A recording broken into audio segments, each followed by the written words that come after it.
And Bjorn, if you could take, one shot from Roger's game and add it to yours, what would it be? Well, I'll probably take the whole game over Roger, if that's possible. Can I take more than one shot?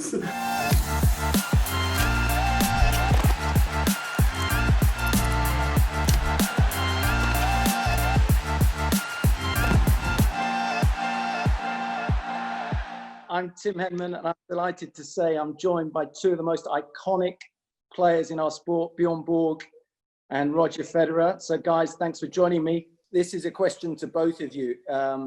Rog, if you could take a shot or an asset of Bjorn's game and implement it into yours, what would it be?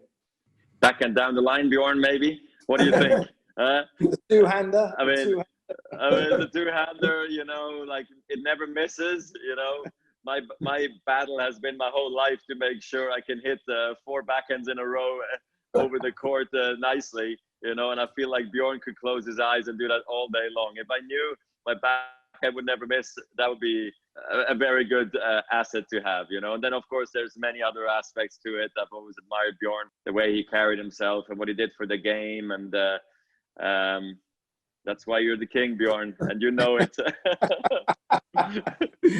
And Bjorn, being so nice, Roger. Yeah, he's always nice. He's always nice. And Bjorn, if you could take, one shot from Roger's game and add it to yours, what would it be?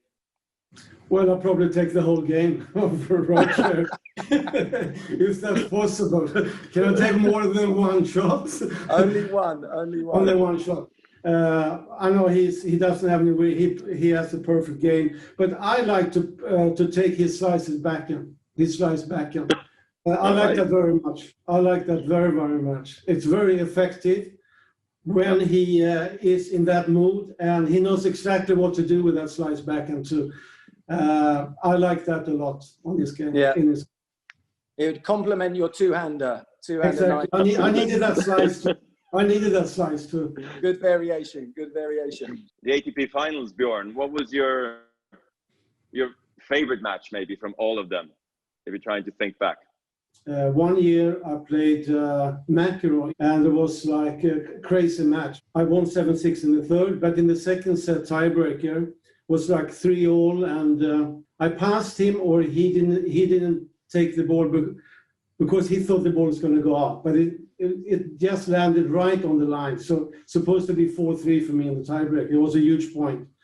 And then the umpire, I think he overruled or something. He said the ball was out or something. And then I got, how am I going to say this in a nice word, very upset. No, never. Never. So I went to the umpire, and I was standing there, and I was not abusing or anything. I was pretty nice to the umpire, but I wanted some answer. He didn't give me the right answer, the umpires. So I got very more upset. And then I got 2 penalty points. So suddenly it was 6-3 for McEnroe in the tiebreaker. And then that was the only time in my tennis career that I got warning and penalties. The vast majority of the time, you're very cool, calm, and collected, both of you. Roger, to you first. That probably hasn't always been the case. When did your sort of attitude really change on the court? How do you know that my attitude hasn't always been spot on? I've been watching. You experienced it against me. Oh my few God. times.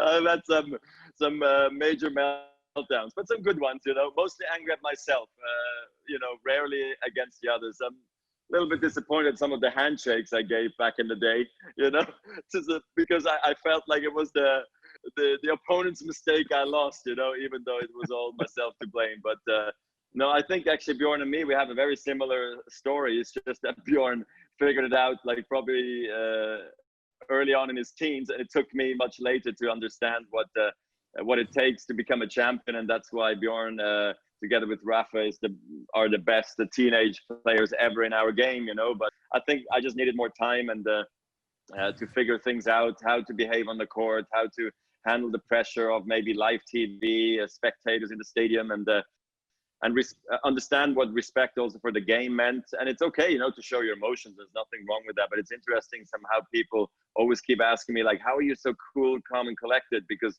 most of them only know me since I won my first Wimbledon in 2003. But before that, those were the interesting years for me. And actually looking back, those were the emotionally really good ones for me. You touched on your match at Madison Square Gardens in the ATP Finals, Bjorn, when you lost your cool, which was so unusual. Are there any other matches, you know, in your career where you may have looked cool, calm, and collected on the outside, but you know you were very frustrated and really fighting hard to control? Yeah, every single match. Exactly, that's how it is. I think, like Roger said, I think we were pretty similar. I mean, I was suspended when I was 13 years old. They suspended me for 3 months because of bad behavior. I came back, I didn't open my mouth because I didn't want to get suspended again because I love tennis. I wanted to play tennis.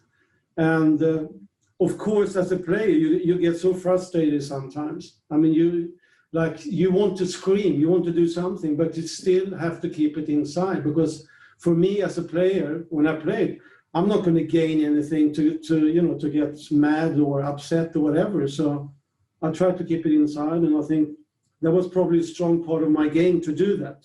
So Bjorn, you first qualified in 1974 in Melbourne on grass as an 18-year-old. Talk us through that experience. How was it to qualify so young? Well, you know, during my time, the most important thing every year was to qualify for the ATP Finals. Everybody was talking about it week after week. Every week we came to a tournament. They have this huge board with the names and points, say maybe 20 names. So all the players going up to this board and look, I have that many points, and they were talking about it the whole week. Next week, the same thing. And for me to qualify was the biggest thing for me. And Rog, when were you first aware of the ATP Finals? The big one for me was clearly the spell when they had it in Germany. This is when all the guys played, you know, and it was broadcasted here in Switzerland as well with German TV, with Boris, Michael Stick, and Edberg, and Sampras, and Agassi in Korea, and everybody. So that was the generation I was following the most, you know. And then it started to bounce around a little bit. And in that time, I qualified for the very first time back in 2002 in Shanghai at the Expo Center.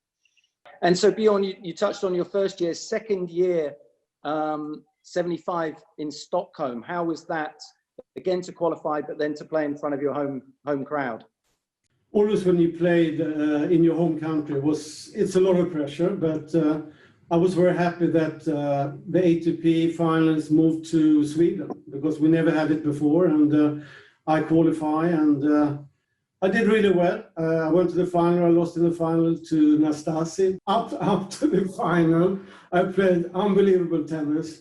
But when I played that final, I don't really know what happened. I'll tell you the truth. I think I won like 4 or 5 games. So I was not too happy afterwards. Best of 5 or best of 3? The best of 1 set. The best of 5. Best of 5.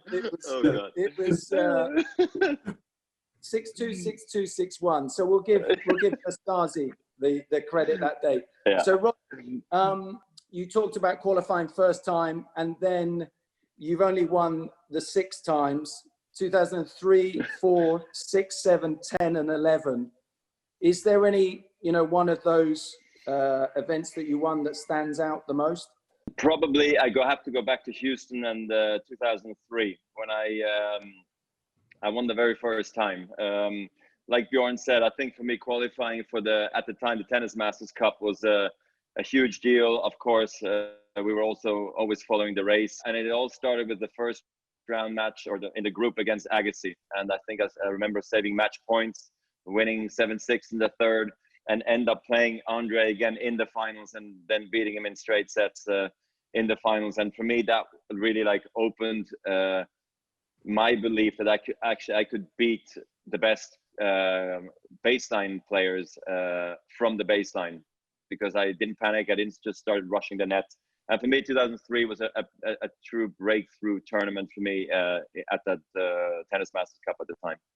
And so Bjorn, you obviously had a tough final in 75, but then in 79 and 80, you won back-to-back finals. You beat Gerolaitis, you beat Lendl in straight sets. How did those wins sort of rate against all the big titles that you won in your career? Well, I think what Roger said, that the finals was moving around, bouncing around in different cities all over the world. But in 1978, for the first time in the Garden, Madison Square Garden in New York, and I think ATP did a very smart, brilliant move to say that now we're going to play here for many, many years to come. We play in the same arena, was one of the most famous arenas in the world. How were the crowds in New York? Sorry, was it always full? It was packed every time. I think it held almost 20,000 people or something. It was packed. Yes, it was unbelievable. And you know how to play, and we know how to play in New York. I mean, the people going crazy. They're really into the tennis. I was very happy to win twice in the ATP Finals, and those victories means a lot for me because it's very important. I mean, here you are, the eight best players in the world trying to qualify, and everybody's there in the final, and it's tough to win. Okay, guys, Bjorn. I have to ask Roger. I have to ask Roger one question. Are you going to be ready for Laver Cup in September in Boston next year? I was supposed to be ready, then I wasn't ready. So now that gave me much more time to be ready. So yes, I'm ready for Boston. And then we're going to the O2 in London after that. So looking forward to that. So Tim, if you need any tickets for that, let me know, okay? I thought I was going to be on court, playing, coaching, umpiring. Doing the whole thing. Bjorn, Roger, thank you so much for joining me. It's been great fun to catch up. Stay safe and look forward to seeing you both soon. All right. Thank you, Hennes. It was great fun. I enjoyed it. Bjorn, you're the best. Great to see you. Thank you, Roger. Thank you, Tim. Nice to see you guys.